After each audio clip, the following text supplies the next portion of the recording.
আমাদের অনন্য স্টোরি সকল প্রকার পার্ট গল্প দেখতে আমাদের চ্যানেলটি সাবস্ক্রাইব করে পাশে থাকা বেল আইকনটিতে ক্লিক করে অল নোটিফিকেশন অন করে দিন। নিস্তব্ধ রাতে জঙ্গলের মধ্য দিয়ে দিকবেদিক ভুলে শরীরের সমস্ত শক্তি খরচ করে প্রবল বেগে দৌড়াচ্ছে এক নারী। পরনে তার এক সাদা রঙের থ্রিপিস, কোমর সমান খোলা কেশগুচ্ছ বাতাসের প্রকোপে এলোমেলো ভঙ্গিতে উঠছে। নগ্ন পায়ের পাতায় মেখে আছে কর্দমাটি। বারবার ভীত নয়নে সে পিছু ফিরে তাকাচ্ছে, পাছে আবার কেউ তাকে ধাওয়া করে কিনা সেই ভয়।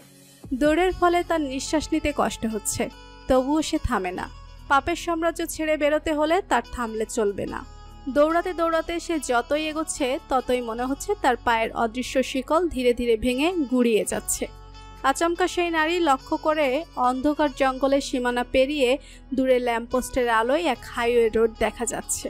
মুহূর্তেই সেই নারীর ঠোঁটের কোণে ফুটে ওঠে এক অদম্যকে জয় করার পার্থিব হাসি। প্রাণপণে সে ছুটে এগিয়ে যায় সেই হাইওয়ের দিকে। দৌড়ানোর সময় গাছের এক ডালের সাথে তার গলার ওড়না আটকে যায়। সেই নারী দৌড় থামিয়ে পিছন ফিরে দুহাতে ওড়না টেনে ছোটানোর চেষ্টা করে, কিন্তু এতে উল্টে ওড়না ছিঁড়ে ওড়নার অর্ধেকটা তার হাতে চলে আসে এবং বাকি অর্ধেক সেই ডালেই আটকে যায়। বিচলিত নারী অপেক্ষা না করে সে অর্ধেক ওড়নাটুকু হাতে নিয়ে হাইওয়ের দিকে ফের ছুটতে শুরু করে। কিছু মুহূর্তের ব্যবধানেই সেই শুনশান হাইওয়েতে পৌঁছে যায়।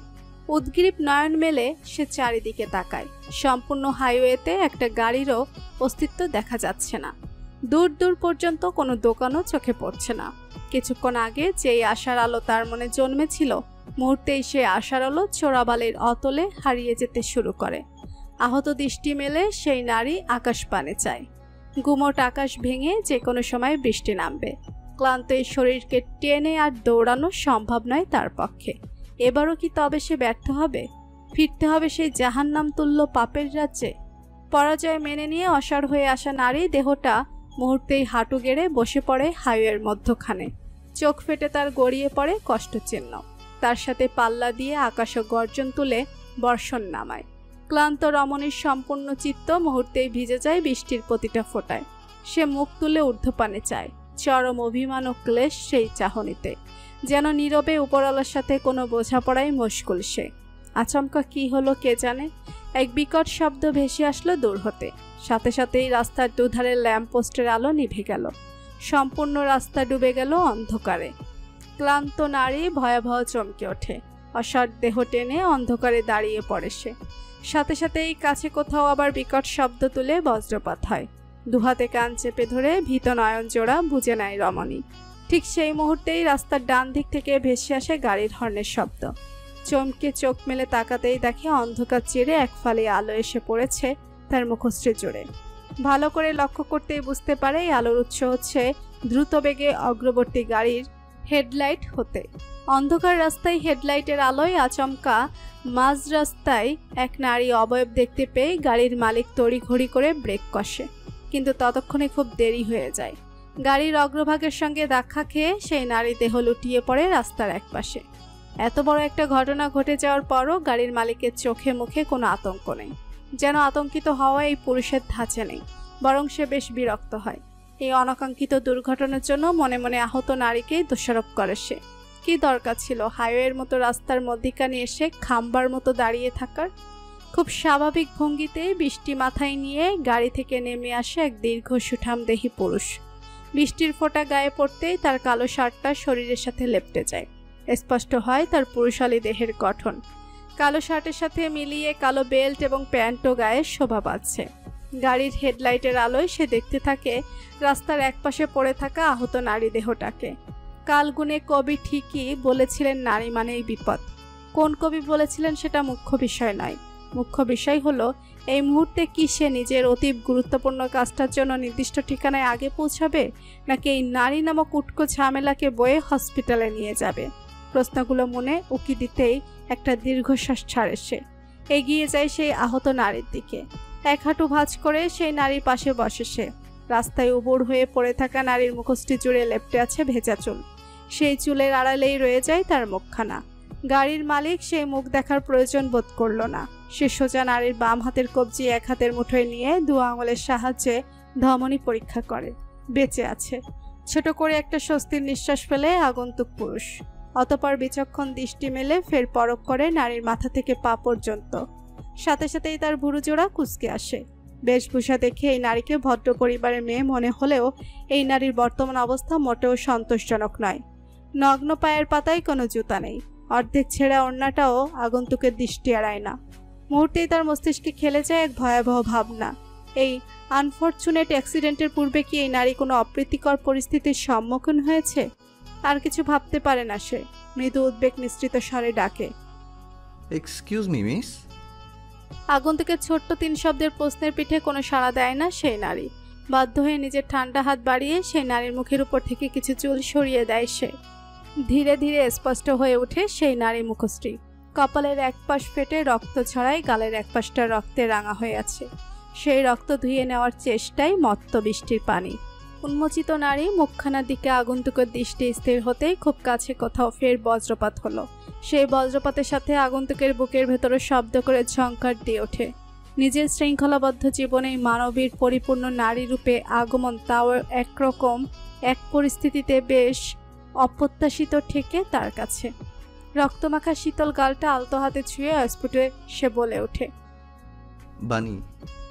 মস্ত আকাশ ভেঙে বৃষ্টি নেমেছে ধারাপটে। থেমে থেমে তীক্ষ্ণ স্বরে ডেকে উঠছে গুমোট আকাশটা। বৃষ্টির প্রবল ধারায়ও তীব্র বাতাসের বেগে শহরের আনাচে কানাচে ইলেকট্রিসিটির বড্ড সংকট দেখা দিয়েছে। কিন্তু হসপিটালগুলোতে সেই সংকট দেখা দিল না মোটেও। কৃত্রিম ইলেকট্রিসিটি ব্যবহার করে ঠিকই দেওয়া হচ্ছে সেখানে চিকিৎসা সেবা। তীব্র মাথা ব্যথা নিয়ে ধীর গতিতে চোখ মেলে তাকায় বানি। জ্ঞান ফেরার সাথে সাথে তার নাকে গিয়ে ঠেকে নাম না জানা বহু মেডিসিনের গন্ধ। সাথে সাথেই তার শূন্য পেটটা গুলিয়ে আসে। চোখ বুজে নেয় ফের। মনে পড়ে যায় সে শুনশান হাইওয়েতে ঘটে যাওয়া অ্যাক্সিডেন্টের কথা। আতঙ্কিত চোখ জোড়া মেলে তাকায় সে এবার। উদ্বিগ্ন দৃষ্টি মেলে চারিদিকটা পরখ করে বুঝতে পারে সে এখন কোনো এক হসপিটালের প্রাইভেট কেবিনে শয্যারত অবস্থায় আছে। কেবিনের এক কোণে ঝুলন্ত দেয়াল ঘড়ি থেকে সময়টাও দেখে নেয় সে। রাত 1:24। বানি কোনোভাবেই মনে করতে পারছে না যে সেই এই হসপিটালে কিভাবে পৌঁছালো। সেই গাড়ির মালিক কি তাকে আহত অবস্থায় হসপিটালে নিয়ে এসেছে, নাকি সে ধরা পড়ে গিয়েছে? দ্বিতীয় প্রশ্নটা মনে উকি দিতেই বানির সমস্ত অঙ্গ শিউরে ওঠে।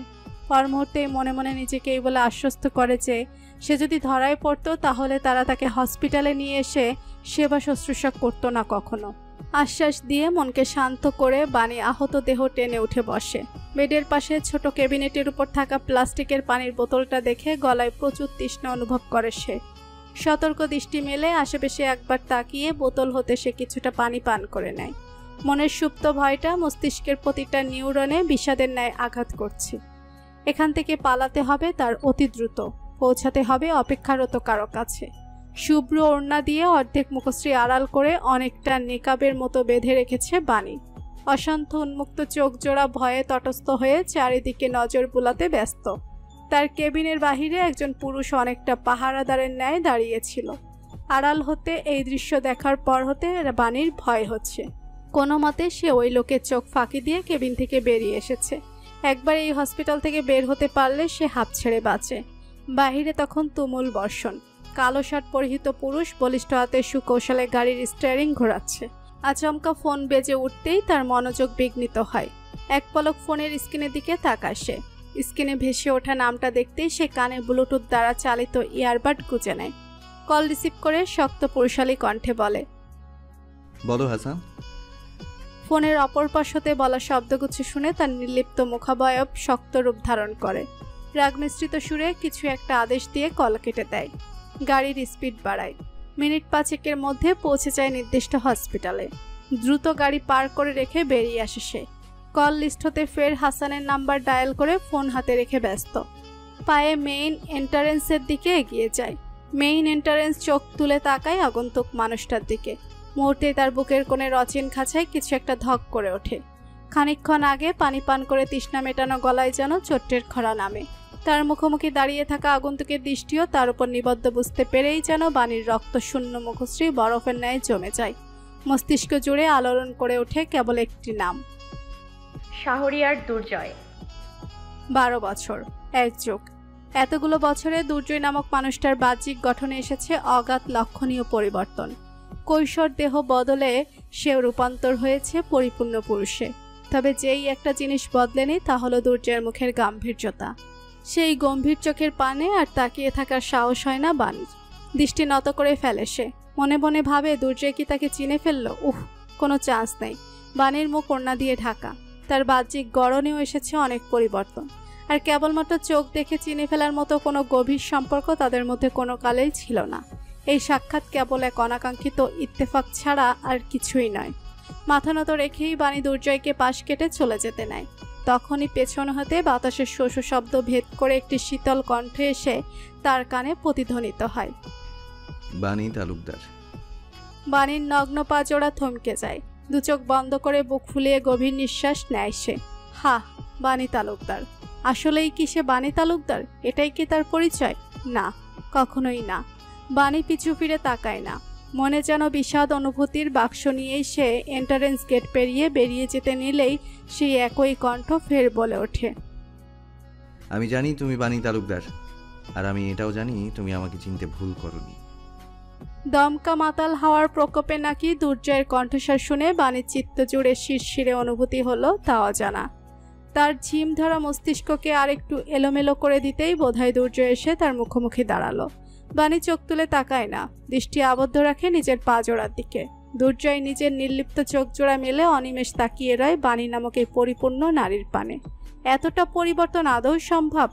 কালের পরিক্রমায় একটা মানুষের মধ্যে পরিবর্তন আসতেই পারে, কিন্তু তাই বলে কি তার ভেতরকার সত্তাটাও বদলে যাওয়ার মতো পরিবর্তন কোনো স্বাভাবিক বিষয়?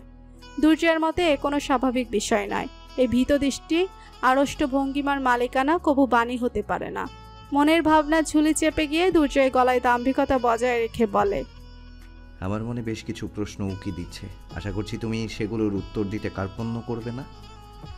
অল্প গরিমার দেয়াল ভেঙে দুর্জয়ের নিচ থেকে সেদে কথা বলা এবং আগ্রহ থেকে বাণী বিস্মিত। সেই বিস্ময় মনে লুকিয়ে রেখেই বাণী দৃষ্টি নত রেখে জবাব দেয়, আমার কাছে আপনার কোনো প্রশ্নের উত্তর নেই, দয়া করে যেতে দিন। দয়া এবং বাণীকে একসাথে মেলাতে হিমশিম খাচ্ছে দুর্জয়। তবুও সে বলে ওঠে, আমি তোমাকে হসপিটালে নিয়ে এসেছি। আমার প্রশ্নের উত্তর না দিয়ে তুমি যেতে পারো না। বাণীর হাঁসফাঁস লাগছে। তার দ্রুত অপেক্ষমান কারো কাছে পৌঁছাতে হবে। এদিকে দুর্জয় তাকে এভাবে জেরা করছে। বাণী তাড়া দেখিয়ে বলে, দেখুন, আমার তাড়া আছে। আমাকে হসপিটাল নিয়ে আসার জন্য আমি আপনার প্রতি কৃতজ্ঞ, কিন্তু এখন আমার যেতে হবে। দুর্জয় তীক্ষ্ণ দৃষ্টি নিক্ষেপ করে বলে, কোথায় যেতে হবে বলো, আমি পৌঁছে দিচ্ছি। আমার প্রশ্নের উত্তর তুমি গন্তব্য পথে দিতে পারবে। বাণী এক পলক চোখ তুলে তাকিয়ে ফের দৃষ্টি নামিয়ে নেয়। মনের ভেতর কাজ করছে সংশয়। দুর্জয়ের প্রস্তাব একেবারে ফেরানোর মতো নয়। বাণীর সাথে কোনো ক্যাশ নেই। এই মধ্যরাতে অন্য কারো থেকে হেল্প নেওয়াটাও কতটা সেফ তারও নিশ্চয়তা নেই। এরকম পরিস্থিতিতে দুর্জয়ের সাহায্য গ্রহণ করা ছাড়া আর কোনো পথ খোলা দেখছে না সে। তাই এক প্রকার বাধ্য হয়েই সে বলে ওঠে, পাহাড়তলি পৌঁছাতে হবে আমার। জঙ্গলের মধ্য দিয়ে টর্চ লাইট এবং রিভলভার হাতে নিয়ে দৌড়াচ্ছে রেইনকোট পরিহিত একদল পুরুষ। হন্য হয়ে খুঁজে চলেছে কাউকে। সেই দলের লিডার হিরণ হিংস্র স্বরে ডেকে চলেছে কেবল একটি নাম। তার হিংস্র স্বরের সাথে তাল মিলিয়ে ঘেউ ঘেউ করে ডাকছে গলায় শিকল পরা দুটো কালো পোষা কুকুর। পুরো জঙ্গল খুঁজেও যখন কাঙ্ক্ষিত মানুষকে পাওয়া গেল না, তখন হিরণ পা জোড়া থামিয়ে বড় বড় নিঃশ্বাস ফেলতে থাকে। প্রতিটা নিঃশ্বাসের সাথে বেরিয়ে আসছে তার তীব্র মাত্রার ক্ষোভ। দলের বাকি সকলে এই দৃশ্য দেখে তখন ভয়ে কপোকাত। সকলের মনেই উকি দিচ্ছে প্রাণ সংকট ভীতি। নিজেকে কিছুটা স্বাভাবিক করে নিয়ে বেশ ঠান্ডা গলায় হিরণ দুটি ছেলের নাম উচ্চারণ করে। মুহূর্তেই ছেলে দুটো এক বুক ভয় নিয়ে হিরণের সামনে এসে দাঁড়ায়। মাথা নত রেখে তাদের একজন বলে ওঠে, সরি স্যার, চোখ ফাঁকি দিয়ে কিভাবে যে পালিয়ে গেল বুঝতেই পারলাম না। হিরণ শব্দ করে হেসে ওঠে।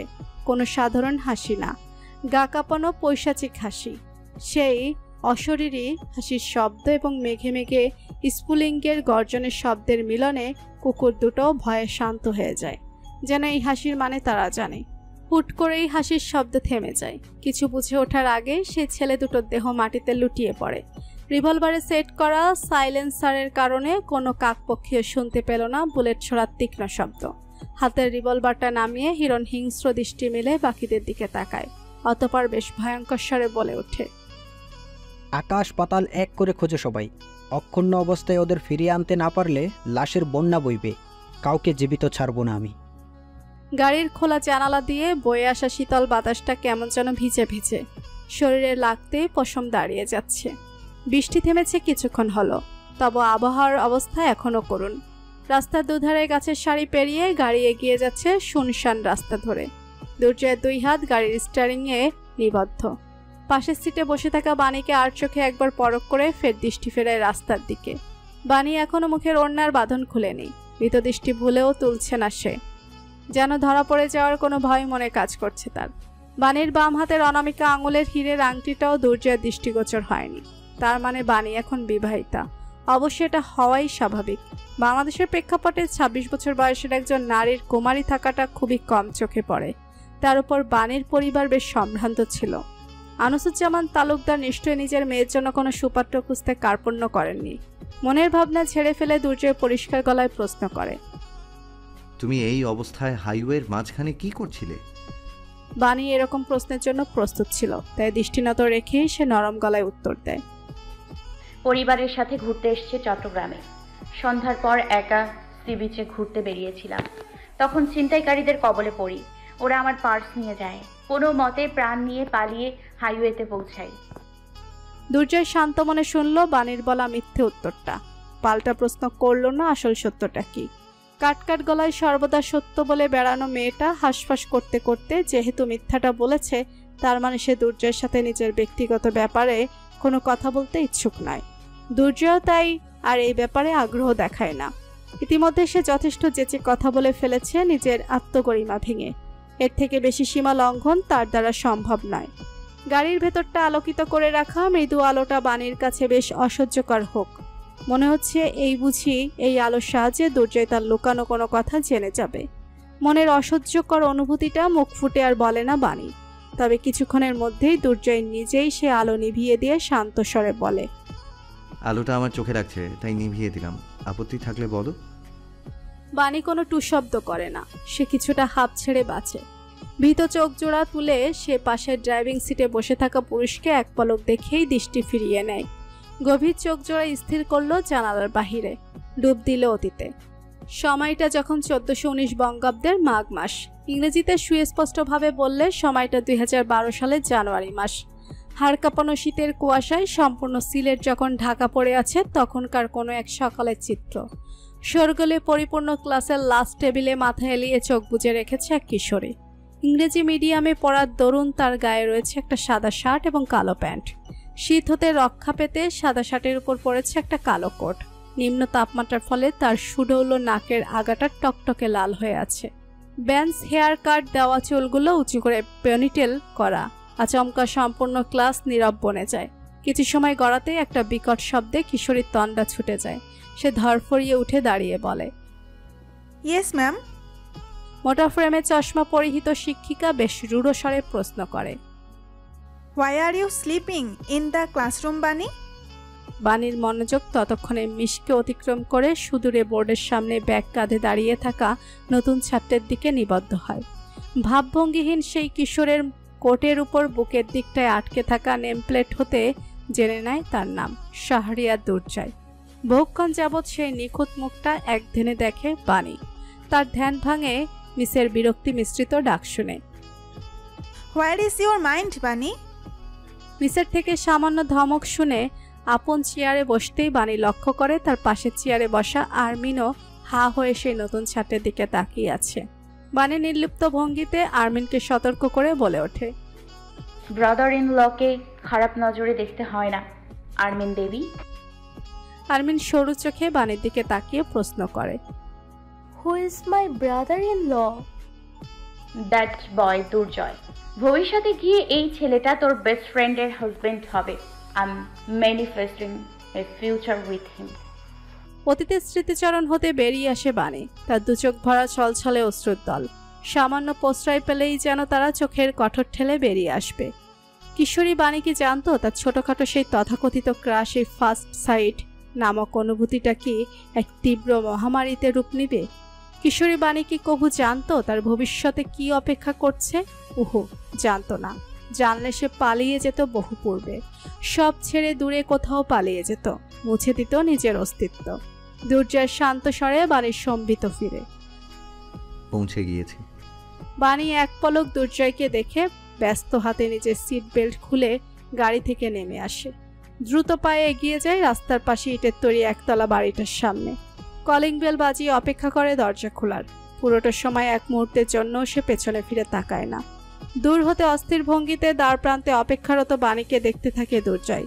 ঠিক সেই মুহূর্তে তার ফোনটা শব্দ তুলে বেজে ওঠে। ফোনটা রিসিভ করতে অপর পাশ থেকে গম্ভীর স্বরে আসে কঠোর অর্ডার। অর্ডার মানতে বাধ্য দুর্জয় গম্ভীর স্বরে উত্তর দেয়, এখনই আসছি। ব্যাস, ফোনটা রেখে শেষবারের মতো বাণীকে দেখে নিয়েই দুর্জয় গাড়ি স্টার্ট দেয়। শাসা শব্দ তুলে প্রস্থান করে সেখান থেকে। হয়তো আর এক মুহূর্ত অপেক্ষা করলে সে দেখতে পেত দরজা খুলে ভেতর থেকে বেরিয়ে আসা ছোট্ট এক মানবীকে, যাকে দুহাতে বুকে জড়িয়ে নিয়েছে বাণী। লম্বা করিডোর পেরিয়ে সামনে এগিয়ে যাচ্ছে দীর্ঘদেহী নির্দিষ্ট ইউনিফর্ম পরিহিত এক পুরুষ। চলার পথে যাদের মুখোমুখি হচ্ছে সকলেই আপন অবস্থানে দাঁড়িয়ে পড়েছে সাথে সাথে। এক হাত তুলে কপালে চেপে জানাচ্ছে স্যালুট। কিন্তু সেই পুরুষ সেদিকে তোয়াক্কা না করে আপাতত দ্রুত পায়ে এগিয়ে যাচ্ছে নির্দিষ্ট এক রুমের দিকে। একটা বিশাল আকারের দরজার সামনে এসে দাঁড়াতেই সে প্রাণ ভরে নিঃশ্বাস নেয় খানিকটা। সেই সিংহদ্বারের একপাশে দেয়ালের সাথে অ্যাটাচড রয়েছে আধুনিক কালো রঙের একটি ডিভাইস, যাকে ইংরেজিতে বলা হয় ফিঙ্গারপ্রিন্ট সেন্সর। নিজের বৃদ্ধাঙ্গুলটি সেই সেন্সর ডিভাইসে চেপে ধরতে এক ধরনের সবুজ সিগন্যাল লাইট জ্বলে ওঠে। বিশাল আকারের সেই অটোমেটেড দরজা আপন গতিতে দুদিকে ধীরে ধীরে সরে যায়।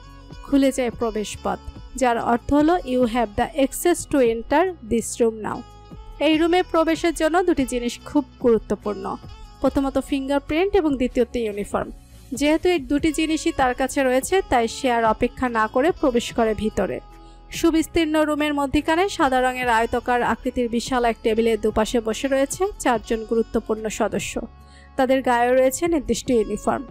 টেবিলের এক মাথায় দুহাতে ভর দিয়ে সামান্য ঝুঁকে দাঁড়িয়ে খুব গুরুত্বপূর্ণ আলোচনায় ব্যস্ত 40 এক বলিষ্ঠ পুরুষ।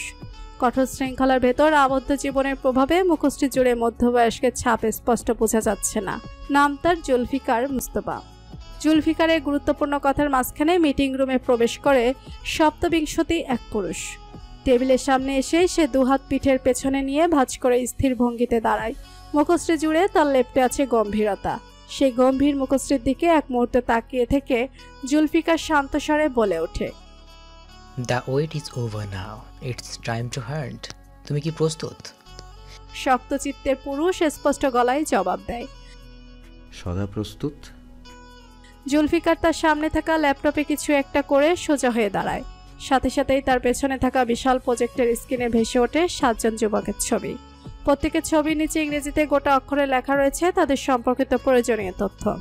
জুলফিকার বেশ স্বাভাবিক ভঙ্গিতে বলে ওঠে, এই অপারেশন কতটা গুরুত্বপূর্ণ সেই বিষয়টা মাথায় রেখেই হেডকোয়ার্টার্স থেকে তোমাকে এই দায়িত্ব দেওয়া হয়েছে। সাথে থাকবে প্ল্যান্টনের সব থেকে দক্ষ 7 জন লেফটেন্যান্ট। আশা করছি you will not let us down. Major Shahriar Durjoy. Durjoy মুখভঙ্গি স্থির রেখে জবাব দেয়, I am honoured to serve my country sir. Zulfikar সহ উপস্থিত বাকি 4 জনের মুখে ফুটে ওঠে মৃদু হাসি। নামের আগে লেফটেন্যান্ট কর্নেল পদবীর অধিকারী জুলফিকার মুস্তফা বলে ওঠে, লেফটেন্যান্টদের কাছে ইতিমধ্যে অর্ডার পৌঁছে গিয়েছে। They will be coming soon. আধা ঘন্টার মধ্যে you can meet all of them in the ground. রাতের অন্ধকারটা কাটা পড়েছে গ্রাউন্ডের চারিদিকে জলজল করা ইলেকট্রিক্যাল বাতির সুফলে। উন্মুক্ত সবুজ মাঠ জুড়ে রয়েছে সমান করে ট্রিমিং করা ঘাসের সমারোহ। ঘণ্টাখানেক আগে থেমে যাওয়া বৃষ্টির প্রমাণ চিহ্ন হিসেবে ভেজা ঘাসগুলোকে খুব সতেজ দেখাচ্ছে। আচমকা শান্ত মাঠের ঘাসগুলো ব্যাপক বাতাসের প্রকোপে অস্থির হয়ে উঠল। চারিদিকে ছড়িয়ে পড়ল তীক্ষ্ণ সাই সাই শব্দ। আকাশ হতে নেমে এলো এক সামরিক হেলিকপ্টার। এই বিমানের নাম মিল MI-17। রাশিয়ায় তৈরি 2 টারবাইন যুক্ত এই পরিবহন হেলিকপ্টার খুব বিশেষ কোনো কারণ ছাড়া ব্যবহার হয় না। আজও তার ব্যতিক্রম নয়। হেলিকপ্টারের ভেতর থাকা মানুষগুলো বেশ গুরুত্বপূর্ণ। মূলত তাদের সুরক্ষিতভাবে আগমন নিশ্চিত করার জন্যই লেফটেন্যান্ট কর্নেল জুলফিকার মুস্তফা নিজের সিনিয়র কর্নেলের অনুমতি নিয়ে এই হেলিকপ্টার পাঠিয়েছে। 32 জন সৈন্য সদস্য ধারণ ক্ষমতাকারী বিমানটা মাটি হতে খানিকটা উঁচুতে এসে স্থির হলো।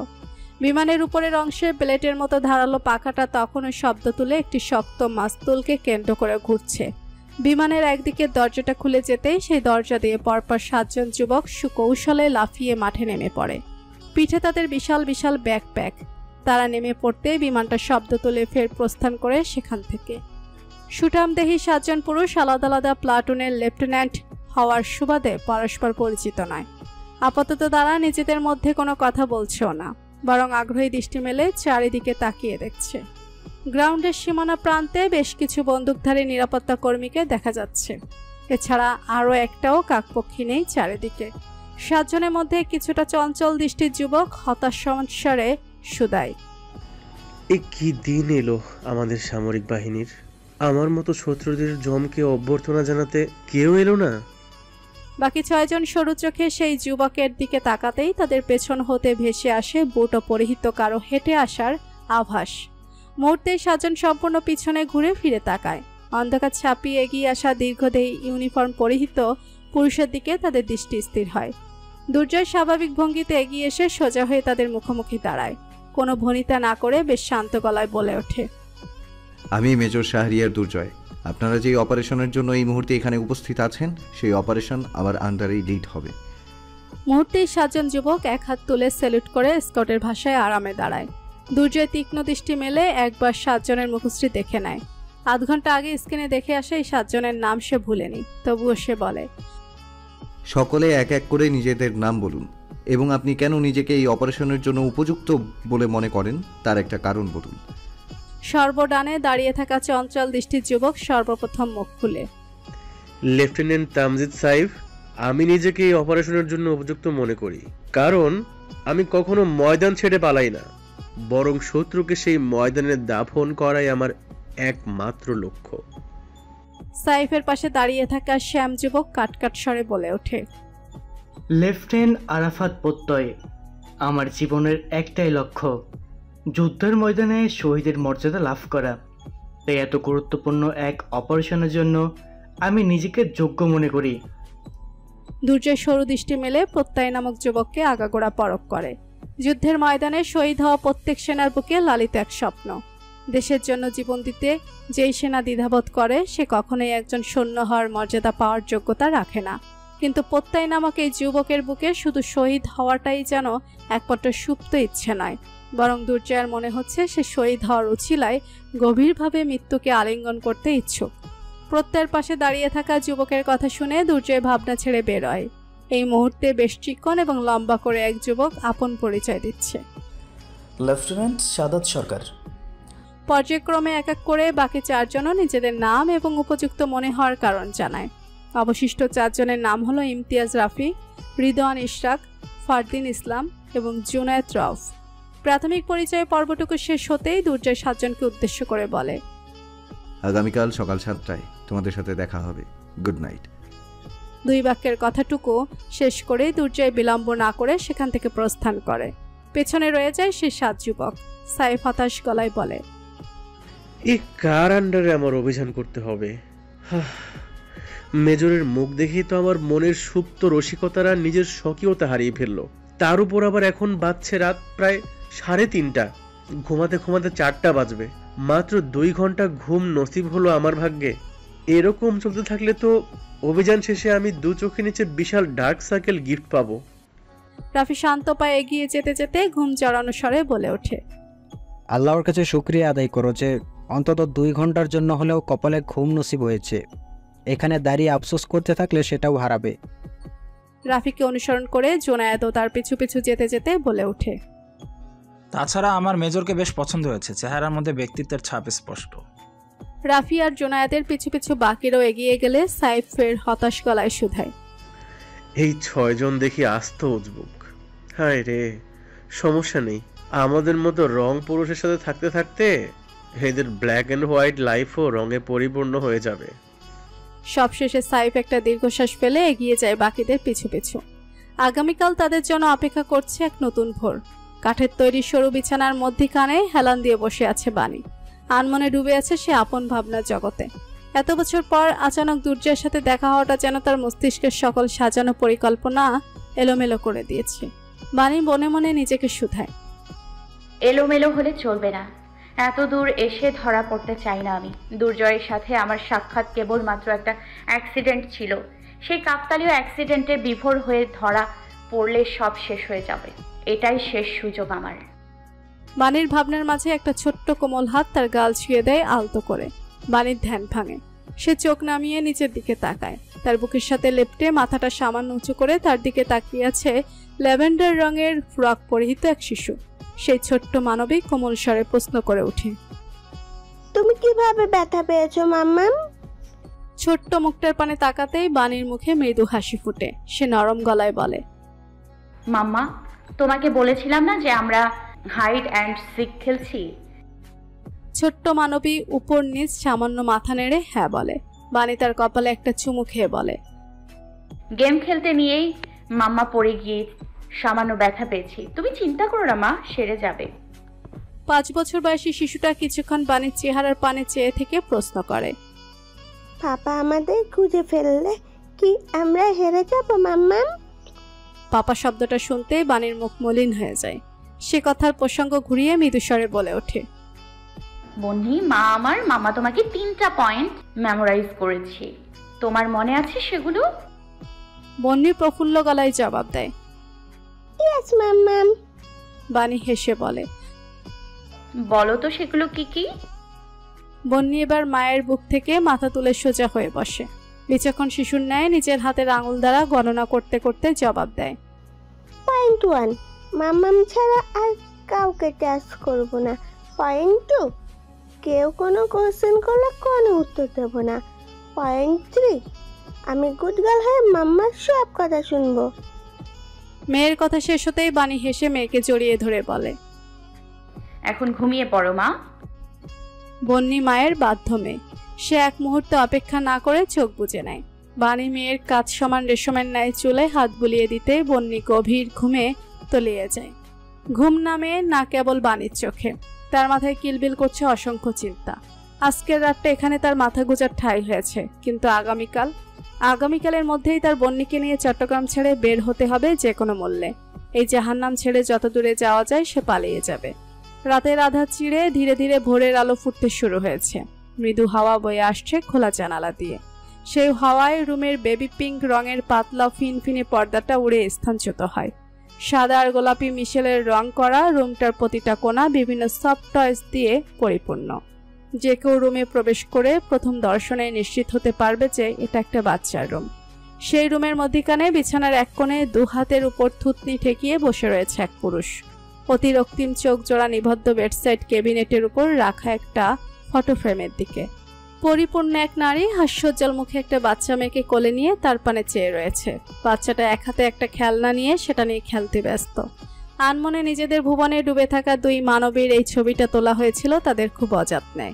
আচানক দরজায় কড়া নাড়ার শব্দ হয়। ক্রোধিত পুরুষ নিজের রক্তিম দৃষ্টি সেই ফটো ফ্রেমের দিকে স্থির রেখে ভেতরে প্রবেশের অনুমতি দিতেই একজন যুবক বেশ ধীরে দরজার নব ঘুরিয়ে রুমে প্রবেশ করে।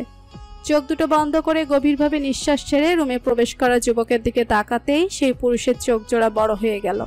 ব্যস্ত পায়ে উঠে সে এগিয়ে যায় সেই যুবকের দিকে। চিলের ন্যায় ছবল মেরে ছিনিয়ে নেয় তারা হাতে থাকা শুভ্র ওড়নার অর্ধেকাংশ। যুবকটা মাথা নত রেখে বলে, জঙ্গলের অপর প্রান্তের শেষ মাথায় হাইওয়ে যাওয়ার পথে একটা গাছের কাছে এটা পাওয়া গিয়েছে। আর ক্রোধিত পুরুষ অধৈর্য গলায় প্রশ্ন করে, আর যুবকটা কিছু বলতে ভয় পাচ্ছে। সে বেশ কাচুমাচু করছে কথা বলতে। অধৈর্য সেই পুরুষ রাগে এবার একটা ধমক দিয়ে উঠতেই সেই যুবক নিজের ওপর হাতে থাকা ছোট সাদা মুক্তার দুলটা এগিয়ে দিয়ে ভীত গলায় বলে ওঠে, আমরা খুঁজতে হাইওয়েতে যাই। সেখানে হাইওয়ের এক পাশে আমরা এই কানের দুলটা খুঁজে পাই। আনফর্চুনেটলি সেখানে রাস্তায় খানিকটা রক্তও পড়েছিল। হতে পারে ওটা ওনারই রক্ত। ক্রোধ এবং ভয়ে মিশ্রিত অনুভূতির জোয়ারে মনটা বেশ বিষিয়ে ওঠে অধৈর্য পুরুষের। সে আর কিছু বলতে পারে না। নীরবে ধীর পায়ে এগিয়ে গিয়ে দাঁড়ায় সে জানালার কাছে। অতঃপর বেশ শান্ত গলায় বলে ওঠে, আমার জান নিয়ে পালানোর অপরাধে মন চাইছে এই মুহূর্তে তোমাকে জানে মেরে ফেলি বানি। কৃত্রিম আলোয় রাতের আধার কিছুটা ঘুচেছে বইকে।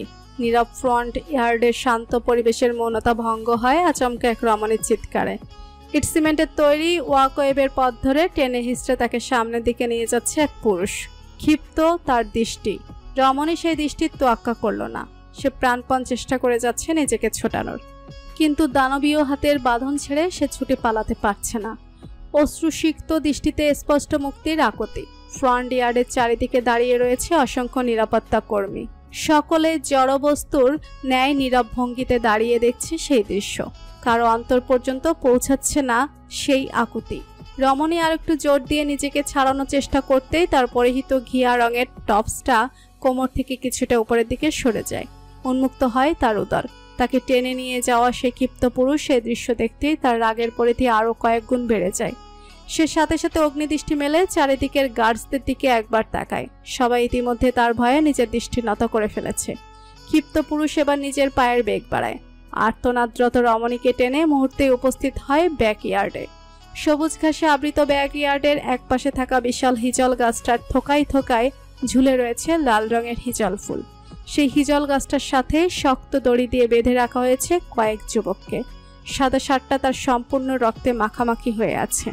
ক্লান্ত মাথাটা একপাশে হেলে নত করে রেখেছে। দূর হতে সেই যুবককে দেখতে পেয়ে রমণীর আর্তনাদ থেমে যায়। চোখে ফুটে ওঠে চরম অসহ্য।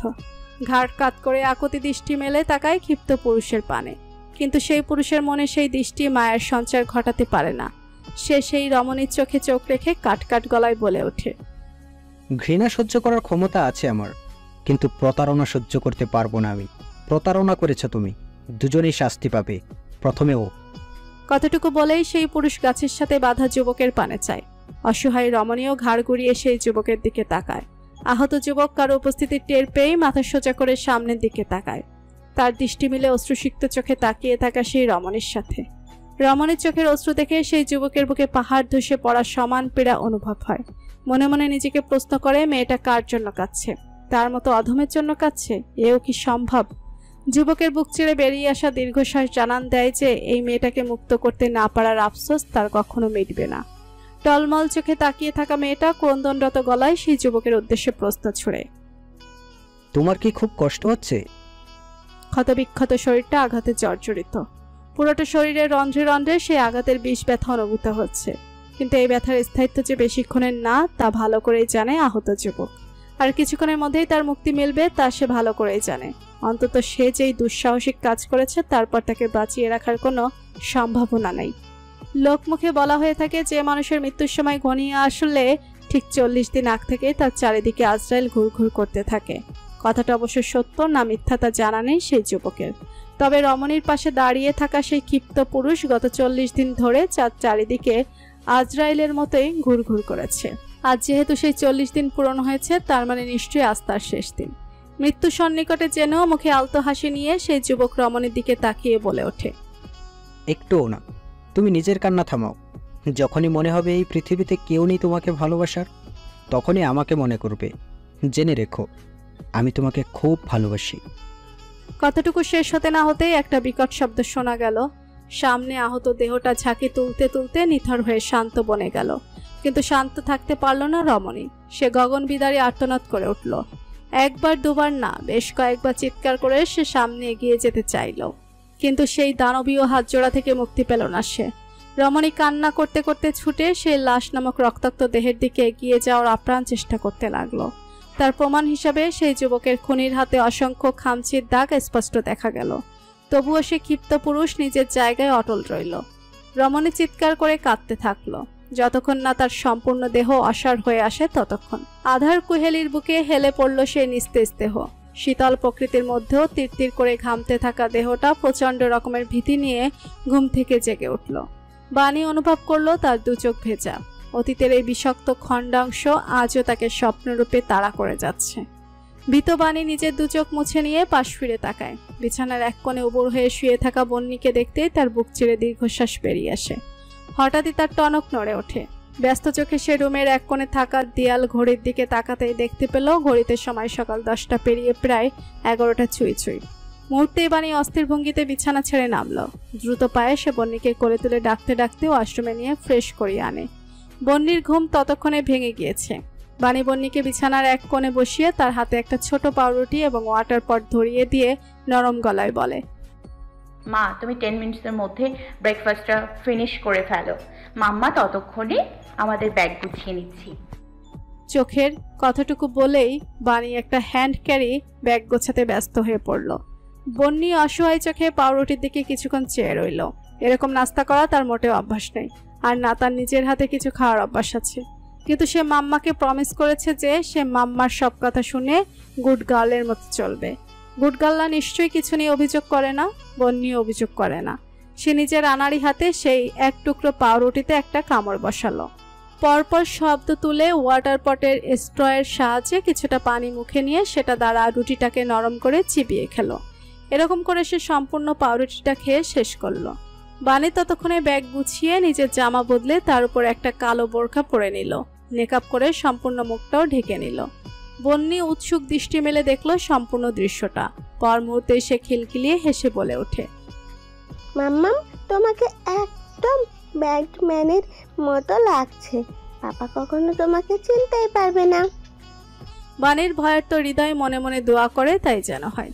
সে বন্নির উদ্দেশ্যে প্রশ্ন করে, তুমিও মাম্মার মতো রেডি হতে চাও মা? বন্নি চরম উৎসাহ নিয়ে মাথা নেড়ে হ্যাঁ জানায়। বানি বন্নির জামা পরিবর্তন করে অন্য একটা ফ্রক পরিয়ে দেয়। তার সাথে মুখে মাস্ক পরিয়ে মাথায় বাচ্চাদের ছোট একটা হিজাবও পরিয়ে দেয়। হিজাব পরে বন্নি মহা আনন্দে আয়নায় বারবার ঘুরে ফিরে নিজেকে দেখতে ব্যস্ত হয়ে পড়ে। সেই সময় বানি একটা কাগজ কলম নিয়ে ছোট একটা চিরকুট লিখে তা বিছানার একপাশে রেখে দেয়। অতঃপর এক হাতে হ্যান্ডব্যাগ এবং অপর হাতে বন্নির হাত ধরে সে দ্রুত সেই বাড়ি থেকে প্রস্থান করে। এখানে আর এক মুহূর্ত থাকা যাবে না। ভর দুপুর পেরিয়ে বিকেলের আগমনী লগ্ন তখন। পাহাড়তলির কোনো এক গলি পথে অতি সাবধানে হেঁটে যাচ্ছে এক মহিলা। অশান্ত দৃষ্টি মেলে সে বারবার আশেপাশে তাকাতে ব্যস্ত। রাস্তায় মানুষের সমাগম খুবই কম। 2 গলি পেরিয়ে একটা শুনশান গলির ইটের তৈরি একতলা একটা বাড়ির সামনে আসতেই সে দ্রুত বাড়ির সামনে থাকা একটা গাছের টবের মাটির ভেতর থেকে একটা চাবি বের করে নেয়। অতঃপর সেই চাবির সাহায্যে দরজার তালা খুলে সে ভিতরে প্রবেশ করে। একতলায় বাড়িটা 3 রুমের মেলবন্ধনে তৈরি। একটা বেডরুম, একটা বসার ঘর আর একটা রান্নাঘর মাত্র। বাড়িটা প্রথম দেখেই বোঝা যাবে যে এটা কোনো এক মধ্যবিত্ত পরিবারের বাড়ি। সুস্পষ্টভাবে বলতে গেলে বাড়িটা ভদ্রমহিলার ভাইয়ের বাসা। স্ত্রীর অসুস্থ থাকায় তার ভাই 1 সপ্তাহের জন্য স্ত্রীর সমেত ঢাকায় গিয়েছে ডাক্তার দেখানোর উদ্দেশ্যে। বাড়ির দেখাশোনার দায়িত্ব দিয়ে গেছে বোনের কাছে। তার বোন দায়িত্ব সম্পর্কে সচেতন। ভদ্রলোকের অনুপস্থিতিতে তার বাড়ির কোনো অযত্ন করেনি, তবে খুব সাংঘাতিক একটা কাজ করেছে সে। মায়ের খালি বাসে এনে 1 রাতের জন্য আশ্রয় দিয়েছিল সাহায্যকাম্য এক রমণী এবং শিশুকে। ভদ্রমহিলার মন সেই পাষাণদের মতো কঠিন নয়। অসহায় রমণীর সেই সাহায্যের আর্তনাদ তার মনকে ঠিকই ছুঁয়েছে। তাই সামিল হয়েছে সে বাণীর পালিয়ে যাওয়ার এই পরিকল্পনায়। সবাই যখন বাণীকে খুঁজতে ব্যস্ত তখন অতি সুকৌশলে সে বন্নিকে নিয়ে পালিয়ে এসেছিল সেই নরকখানা থেকে। নিজের যথাসাধ্য চেষ্টা করেছে সে বাণীকে সাহায্য করার, যদিও সে ভালো করে জানে এই সাহায্যের পরিণাম ভয়াবহ হবে। তবুও সেই দুঃসাহসিক কাজটা করেছে। পেটের দায়ে নরকখানায় কাজ করে বলে নিজের মনুষ্যত্ব এখনো বিকিয়ে দেয়নি সে। ভদ্রমহিলার ভাবনা ভাঙে আচমকা কলিং বেলের শব্দে। মনে মনে সে কিছুটা অবাক হয়। এই সময় কে এলো? প্রশ্নের সমাহার মনে নিয়ে অসাবধানবশত সে কে এসেছে জানতে না চেয়েই দরজা খুলে দেয়। সাথে সাথেই তার হাত পা বরফের ন্যায় জমে যায়। সাক্ষাৎ যমদূত তার দ্বার প্রান্তে দাঁড়িয়ে। কিছু বুঝে ওঠার পূর্বেই সেই যমদূতের পদচারণ ঘটে ঘরের ভেতর। তার সাথে থাকা 2 জন পুরুষও দ্রুত গতিতে ঘরে ঢুকে। একজন সেই ভদ্রমহিলার মুখ চেপে ধরে এবং অপরজন দরজা আটকে দেয়। নীল শার্ট এবং কালো প্যান্ট পরিহিত পুরুষ অতি স্বাভাবিক ভঙ্গিতে হেঁটে চারিদিক দেখতে থাকে। আচমকা তার পা জোড়া থেমে যায় বেডরুমের দরজার সামনে এসে। খোলা দরজার বাহির হতে ভেতরটা স্পষ্ট দেখা যাচ্ছে। দাম্ভিক পুরুষ এগিয়ে যায় সেই রুমের ভেতর থাকা বেডের দিকে। বিছানার উপর এক কোণে রাখা বাণী এবং বন্নির পরিধেয় পোশাক। হিরণ শীতল হাত জোড়ার মুঠোয় বন্নির ছোট ফ্রকটা তুলে নেয়। পরম আবেশে সেই ফ্রকটায় চুমু খেয়ে সে বাণীর সাদা ওড়নাটা ফের তুলে নেয়। ওড়নাটা নাকের কাছে এনেই সে চোখ বুঝে ফেলে। তার নাসারণ্ড চিড়ে অন্তরে যেন প্রবেশ করে খুব পরিচিত কোনো ঘ্রাণ, যেই ঘ্রাণকে গত 20 ঘন্টা ধরে তাড়া করে যাচ্ছে সে, কিন্তু খুঁজে পাওয়ার আগেই হারিয়ে ফেলছে। হিরণের চোখ গিয়ে ঠেকে বিছানার এক কোণে থাকা চিরকুটটার দিকে। সে হাতে ফ্রক এবং ওড়নাটা রেখে সে চিরকুটটা এবার তুলে নেয়। সাদা কাগজে কালো কালির সাহায্যে কিছুটা খারাপ বাংলা হাতের লেখাটুকু সে পড়ে নেয়। বন্দি খাঁচা থেকে একজোড়া পাখিকে মুক্ত হতে সাহায্য করে আপনি আমাকে জন্মের ঋণী বানিয়ে দিয়েছেন আফিফ আপা। এই ঋণ আমি কখনো শোধ করতে পারবো না। আজীবন কৃতজ্ঞ থাকবো আমি। হিরণ ফোঁস করে একটা নিঃশ্বাস ফেলে। বাণী যেন দিন দিন বোকামির মাত্রা ছাড়িয়ে যাচ্ছে। এ কেমন অদ্ভুত বোকামি। হিরণ অস্ফুটে বলে ওঠে, দুর্বল ডানার পাখি নিচের সীমানা অতিক্রম করে উড়ে বেশি দূর যেতে পারে না। তোমাকে নিজের ঠিকানায় ফিরতে হবে। কথাটুকু বলেই হিরণ রুম থেকে বেরিয়ে বাসার বাহিরে যাওয়ার জন্য অগ্রসর হয়। তখনই পেছন থেকে একজন বলে ওঠে, এই মহিলার কি করব স্যার? হিরণ এক মুহূর্তের জন্য দাঁড়িয়ে শান্ত গলায় বলে, কেউ ক্ষমা পাবে না। পড়ন্ত বিকেল তখন। জানালার কার্নিশে মাথা ঠেকিয়ে ব্যস্ত স্টেশনের পানে চেয়ে রয়েছে বাণী। উপরে তাকে দেখে শান্ত মনে হলেও ভিতরে ভিতরে সে প্রচুর ভীত। পাহাড়তলি হতে সে চট্টগ্রাম রেলওয়ে স্টেশনে এসে পৌঁছেছে সে প্রায় ঘন্টা 3 আগে। টিকিট কেটে প্রায় 3 ঘন্টা তার বসে থাকতে হয়েছে। এই 3 ঘন্টার ভেতর সে নিজের হাতের হিরের আংটি এবং গলার সোনার চেন বিক্রি করে বেশ ভালো পরিমাণের টাকার ব্যবস্থা করতে সক্ষম হয়েছে। নতুন শহরে গিয়ে নতুন জীবন শুরু করতে হলে এই টাকাটুকুর খুব প্রয়োজন পড়বে তার। চট্টগ্রাম আন্তনগর ট্রেন ছাড়তে আর বেশিক্ষণ বাকি নেই। বাণী বাইরে থেকে দৃষ্টি সরিয়ে কোলে বসে থাকা মেয়ের দিকে তাকায়। বন্নি জানালা ভেদ করে স্টেশনের এক খেলনার দোকানের দিকে তাকিয়ে আছে। এই দৃশ্যটুকু দেখে বাণীর খুব মন খারাপ হয়। পালিয়ে আসার সময় সাথে করে বন্নির কোনো খেলনা নিয়ে আসা হয়নি। বাচ্চা মেয়েটা অলরেডি বাণীর কারণে যথেষ্ট কম্প্রোমাইজ করছে। মা হিসেবে মেয়ের এইটুকু অব্যক্ত শখ কি বাণী পূরণ করতে পারবে না? বন্নির জায়গায় অন্য কোনো বাচ্চা হলে হয়তো এতক্ষণে কেঁদে সব মাথায় তুলে ফেলতো। ভাবনার জগৎ থেকে বেরিয়ে এসে বাণী বন্নিকে কোলে নিয়ে উঠে দাঁড়ায়। অতি সাবধানে ব্যাগটাও সাথে তুলে নেয়। যে দিনকাল চোখের সামনে থেকেই এখন ব্যাগ চুরি হয়ে যায়। সেখানে একা ট্রেনে ব্যাগ রেখে যাওয়ায় প্রশ্নই ওঠে না। ট্রেন ছেড়ে নেমে 15-20 কদম হেঁটে খেলনার দোকানের সামনে এসে দাঁড়ায় বাণী। কোমল সুরে মেয়েকে প্রশ্ন করে, কোনটা নিতে চাও মা? মায়ের এই সামান্য আশকারা পেয়ে বনি উৎফুল্ল অনুভব করে। সে দাঁত বের করে হেসে বলে ওঠে, আমি পাপার মতো ব্ল্যাক সুটার চাই। বাণী মুখের হাসি মিলিয়ে যায়। শুটার দ্বারা যে তার মেয়ে গান চেয়েছে তা বুঝতে বাকি নেই তার। মেয়েটার কি নিজের পাপার ওই মরণাস্ত্র এতই পছন্দের? এই ভাবনা মনে উকি দিতেই ভয় হয় বাণীর। তবুও মেয়ের এই সামান্য ইচ্ছাটা অপূর্ণ রাখে না সে। একটা কালো খেলনা রিভলভার কিনে দেয়। খেলনা কিনে ট্রেনের দিকে এগোতে নিলেই বাণীর দৃষ্টি স্থির হয় দূরে ভিড়ের মধ্যে বিচ্ছিন্ন অবস্থায় ঘুরে বেড়ানো একদল শিকারীর দিকে। মুহূর্তেই বাণীর শির দ্বারা বেয়ে শীতল স্রোত বয়ে যায়। তার দৃষ্টি অনুসরণ করেও বন্যীয় ভিড়ের দিকে ভালো করে তাকায়। সাথে সাথে সে হাস্যোজ্জ্বল মুখে পাপা বলে চিৎকার করতে নিলেই বাণী তার মুখ চেপে ধরে দ্রুত উল্টে ফিরে দৌড়াতে শুরু করে। ভুলেও সে পিছনে ফিরে তাকায় না। এলোমেলো পায়ে দৌড়াতে দৌড়াতে সে প্ল্যাটফর্ম ছেড়ে সমতল মাটিতে নেমে আসে। এক বাচ্চা এবং ব্যাগ সাথে নিয়ে রেল লাইন ধরে দৌড়ে পার হতে তার বেশ বেগ পোহাতে হয়। দৌড়ের সময় বাতাসের বেগে তার মুখের মেকআপটাও সরে যায়, তবুও সে থামে না। রেল লাইন ক্রস করে এক নীরব রাস্তার কাছাকাছি আসতে সে দেখে রাস্তার ধারে এক বিশাল কালো রঙের জিপ গাড়ি দাঁড়িয়ে আছে। বাণী আর কিছু ভাবতে পারে না। এখান থেকে দ্রুত প্রস্থান করতে হলে তার কোনো যানবাহনের প্রয়োজন। তাই সে দেরি না করে ধূপ করে সে জিপ কারের পেছনের এক দরজা খুলে বিনা অনুমতিতে মেয়েসহ সেই গাড়িতে উঠে বসে দরজা টেনে আটকে দেয়। শিকারী দল হতে রক্ষা পেয়েছে ভেবে যেই না বাণী স্বস্তির নিঃশ্বাস ফেলতে নেবে তখনই সে দেখে জিপ গাড়ি ভর্তি একদল যুবক বিস্ফোরিত দৃষ্টি মেলে তার দিকে তাকিয়ে রয়েছে। আগন্তুক এই নারীর অসময়ের বৃষ্টির মতো আগমনে তারা বিরক্ত না ভীত তা বোঝার সময় হলো না। তার আগেই সেই যুবক দল রিভলভার বের করে বাণীর দিকে তাক করে। বাণীর চোখের দৃষ্টি তখন ভয়াবহ করুন। এক বিপদ ছেড়ে পালিয়ে এসে কি নতুন বিপদে পড়ল সে। বাণীর ভাবনার মাঝেই তার কোলে থাকা বন্নি তাকে আড়াল করে নিজের হাতে থাকা খেলনা রিভলভার সেই যুবক দলের দিকে তাক করে চিকন স্বরে ধমকে বলে ওঠে, সারেন্ডার। কালো বোরকা পরিহিত নারী এবং ফ্রক ও কালো হিজাব পরিহিত বাচ্চা মেয়েটার দিকে বিস্ফোরিত নয়নে চেয়ে রইল 5 জোড়া চোখ। ছোট মেয়েটা নিজের সরু চোখ দুটো গরম করে তাকিয়ে আছে বন্দুকধারী 5 যুবকের দিকে। ভাবখানা এমন যেন চোখ দিয়ে এই যুবক দলকে ভস্ম করে দিবে সে। বাণী এহেন পরিস্থিতি দেখে ভয় পায়। দুহাতে মেয়েকে আগলে আর একটু নিজের সাথে মিশিয়ে নেওয়ার প্রচেষ্টায় মত্ত সে। ভীত স্বরে সেই যুবক দলের উদ্দেশ্যে বলে ওঠে, সরি, আমরা চলে যাচ্ছি। বলেই সে এক হাতে কোনো মতে গাড়ির দরজা খুলে বন্নিকে কোলে নিয়ে নেমে যায়। মনে মনে আওড়াচ্ছে সে বিপদ হতে রক্ষা পাওয়ার দোয়া। কিন্তু বিপদ হতে রক্ষা পেলেও সে রাস্তার অপর পাশে দাঁড়িয়ে থাকা সুটামদেহী পুরুষের দৃষ্টি হতে রক্ষা পায় না। মেকআপ সরে যাওয়ার ফলে তার উন্মুক্ত মুখশ্রী স্পষ্ট দেখা যাচ্ছে। সেই মুখ পানে অদ্ভুত দৃষ্টি মেলে তাকিয়ে রয়েছে সেই পুরুষ। বাণীর মুখ তখন ভয়াবহ কালো। গলাটা একদম শুকিয়ে যেন খারাপূর্ণ ভূমির ন্যায় এক বিন্দু পানির অপেক্ষায় তড়পাচ্ছে। সারা মুখ জুড়ে ছড়িয়ে পড়েছে ভীতিপ্রবণ অবস্থা। বাঘের খাঁচা থেকে পালিয়ে কিনা শেষমেশ সিংহের গুহার মুখে এসে তাকেই ধরা পড়তে হলো। নির্জন রাস্তাটা বিনা বাধায় ক্রস করে দুর্জয় জিপ গাড়ির সামনে দাঁড়িয়ে থাকা বাণীর মুখোমুখি এসে থামে। এক মুহূর্ত বাণীর পানে চেয়ে থেকে দৃষ্টি সরিয়ে তাকায় বাণীর কোলে থাকা বাচ্চা মেয়েটার দিকে।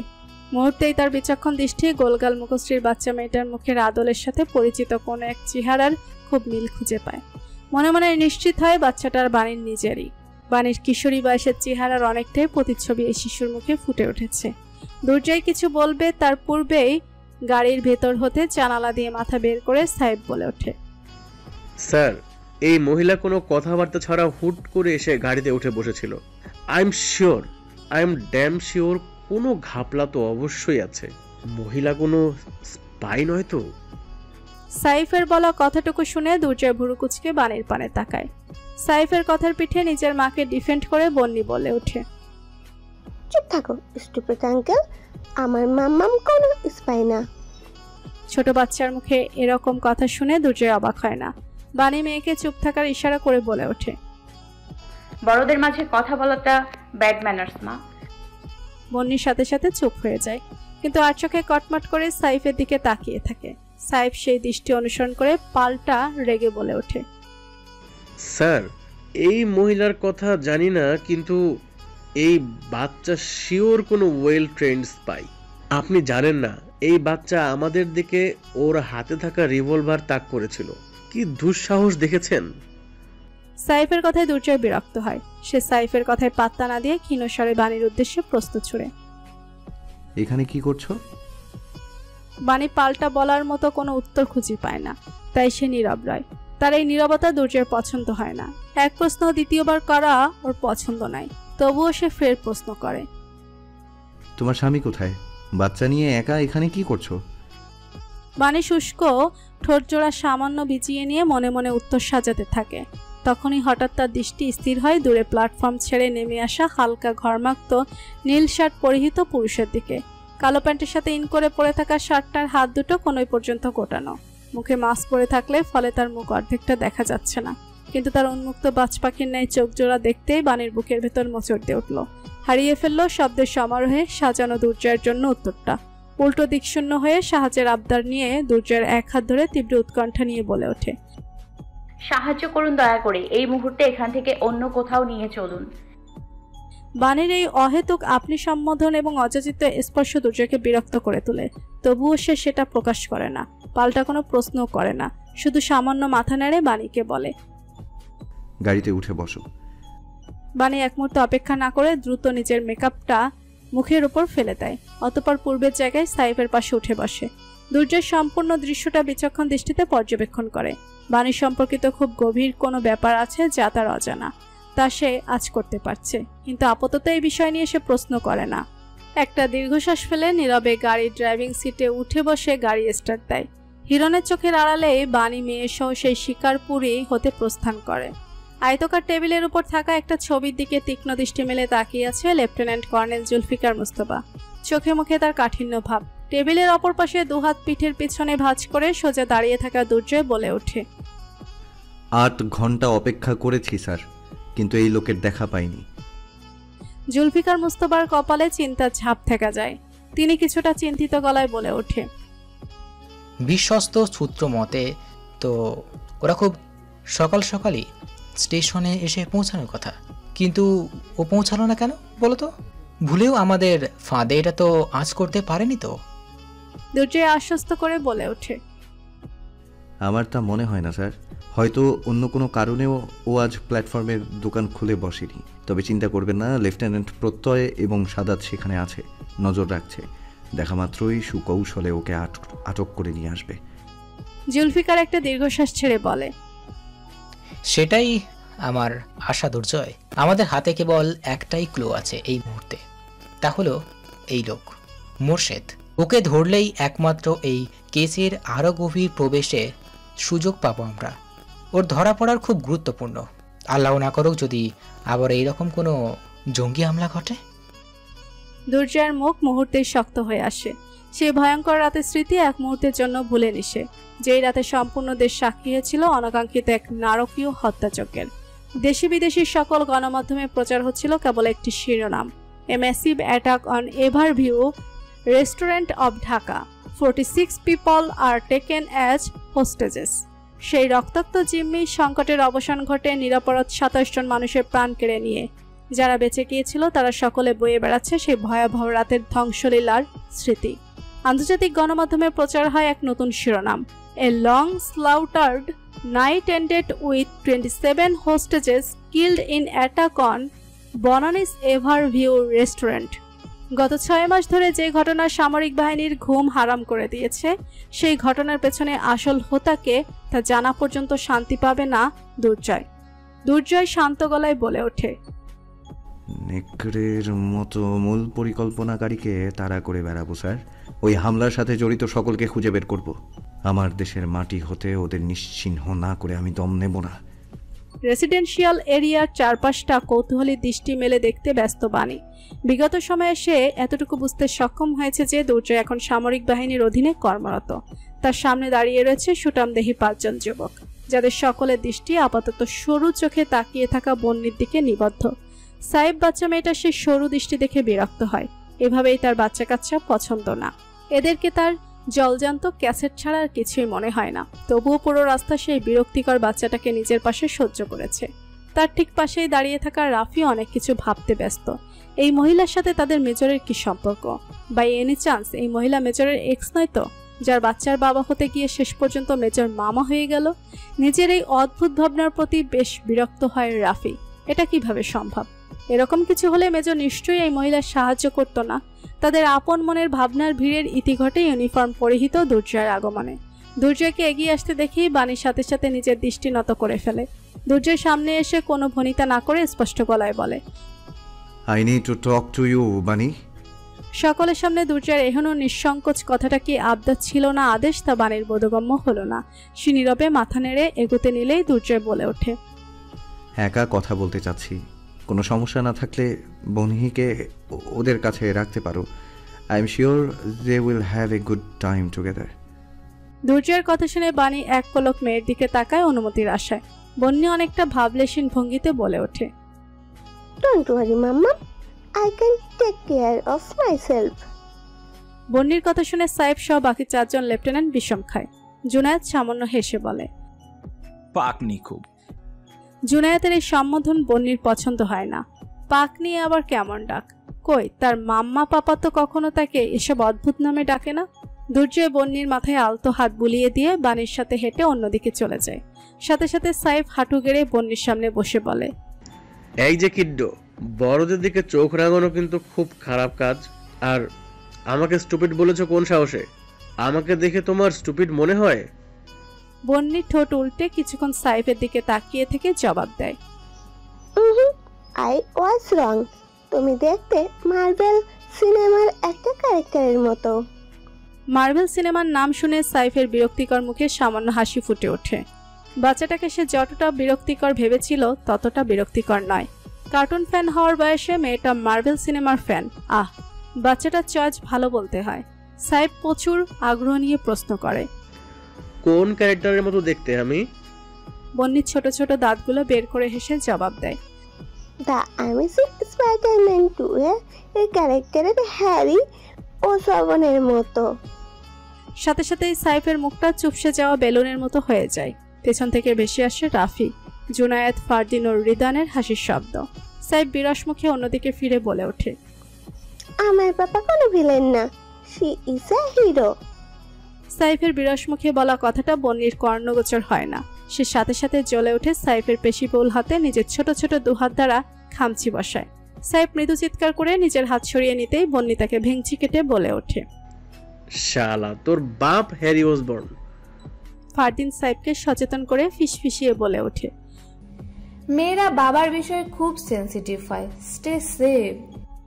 গোধূলি লগ্নে সবুজ ঘাসের বুকে একটা বিশাল গাছের নিচে এসে দাঁড়ায় বাণী ও দুর্জয়। এখান থেকে অবশ্য দূরে 5 জন সামরিক সদস্যের সাথে দাঁড়িয়ে থাকা বন্যীকে স্পষ্ট দেখা যাচ্ছে। বাণী সেদিকে তাকিয়ে রয় এক দৃষ্টিতে। দুর্জয় নীরবতা ভেঙে প্রশ্ন করে, তোমার ফ্যামিলি কোথায়? বাণী দৃষ্টি ফেরায় না। সে অন্য পানে চেয়ে থেকে শান্ত গলায় পাল্টা প্রশ্ন করে, ফ্যামিলি দ্বারা কাকে বোঝাতে চাইছেন? বনির বাবা। বাণী একটা দীর্ঘশ্বাস ছেড়ে বলে ওঠে, চট্টগ্রামে আছে। দুপুরের সেই ইনসিডেন্টটা এক্সপ্লেইন করো। বাণী এবার দৃষ্টি নত করে বলে, আমি আর বন্দি ঢাকায় ফিরছিলাম। বন্দির ট্রেনে ট্রাভেল করার খুব ইচ্ছা ছিল। ওর পাপা কিছু জরুরি কাজ থাকায় আমাদের ট্রেনে তুলে দিয়ে চলে যায়। তখনই সেদিনকার সেই ছিনতাইকারীদের আমি ট্রেনে দেখতে পাই। তাই ভয় পেয়ে মেয়েকে নিয়ে ট্রেন থেকে নেমে পড়ি। স্টেশন প্ল্যাটফর্ম থেকে পালিয়ে এসে এখানে ওই জিপ গাড়ি দেখতে পাই। কিছু না ভেবে উঠে পড়ি। বানের সাজিয়ে বলা অতি সুন্দর মিথ্যাটা দুর্জয় মনোযোগ দিয়ে শুনে। এরকম অবিশ্বাস্যকর একটা বর্ণনা এসে বিন্দুমাত্র সত্যতার ছোঁয়া খুঁজে পায় না। তবুও সে পাল্টার কোনো প্রশ্ন করে না। এর থেকে বেশি আগ্রহ দেখানোটা সমীচীন হবে না। আর নিজের সীমা লঙ্ঘন করা দুর্জয়ের স্বভাব বহির্ভূত কাজ। বাণী সামান্য গলা ছেড়ে বলে ওঠে, সেই মুহূর্তে আমাদের ওই বিপদ থেকে উদ্ধার করার জন্য ধন্যবাদ। আমরা নিজেরাই চলে যেতে পারবো এখন।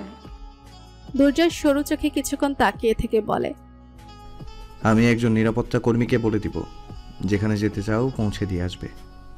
বাণী আর কোনো কথা বলে না এই বিষয়ে।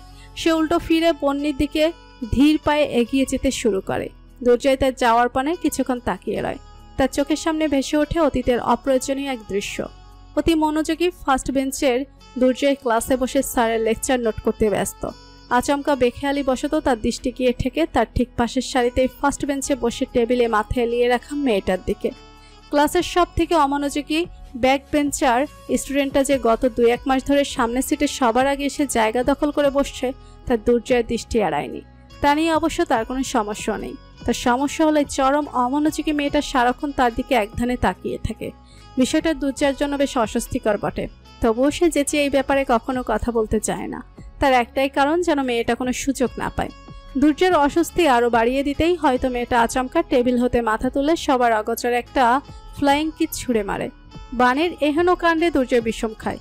পর মুহূর্তে বাণীর 32 পাটির দাঁত বের করা হাসি দেখে তার বিষম রাগে পরিণত হয়। তার মন চাইছে এই মুহূর্তে গিয়ে মেয়ের নামে ইফটিচিং এর মামলা ঢুকতে, কিন্তু আফসোস, এহেন অভিযোগ শুনলে পুলিশ সমাজ তার উপর হাসবে। অতীতের পৃষ্ঠা উল্টে বর্তমানে ফিরে আসে দুর্জয়। সেই চরম অসভ্য আর বেহায়া মেয়েটাই কিনা এখন সারাক্ষণ নিজের চোখ নত করে চলে। কারো স্ত্রী এবং এক সন্তানের মা হওয়ার ফলেই কি বাণীর মধ্যে এহেন পরিবর্তন এসেছে কে জানে। রাত্রি তখন 7টা। বাণী বন্নিকে কোলে নিয়ে একটা ক্যাব বুকিং দোকানের সামনে দাঁড়িয়ে ভাড়া ঠিক করছে। দুর্জয়ের পাঠানো সেই নিরাপত্তা কর্মী তাকে তার কথা মতো একটা বাড়ির সামনে এনে ড্রপ করে দিয়ে যায়। সেখান থেকেই বাণী খুব সতর্কতার সহিত সোজা এখানে এসে পৌঁছায়। সে চাইলেই সে নিরাপত্তা কর্মী কেবলে সোজা এখানে এসে নামতে পারত, কিন্তু সে দুর্জয়কে নিজের ব্যক্তিগত ব্যাপারে মোটেও জড়াতে চাইছে না।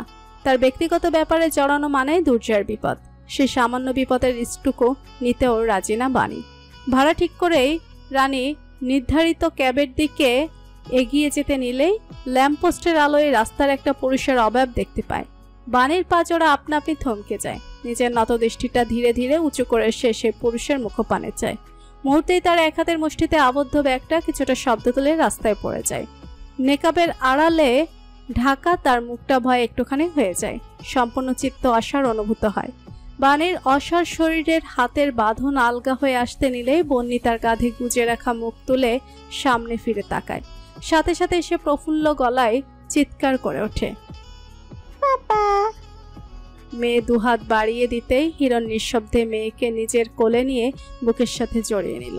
বাণীর এক হাতের কবজি ধরে অতি থমথমে স্বরে বলল, গেম ওভার, এখন চলো। বাণীর সম্পূর্ণ চিত্ত প্রবল ভয়ে শীতল হয়ে আসে। নেকাবের ভেতর একটুখানি নিঃশ্বাসের জন্য সে হাসফাস করছে প্রবল।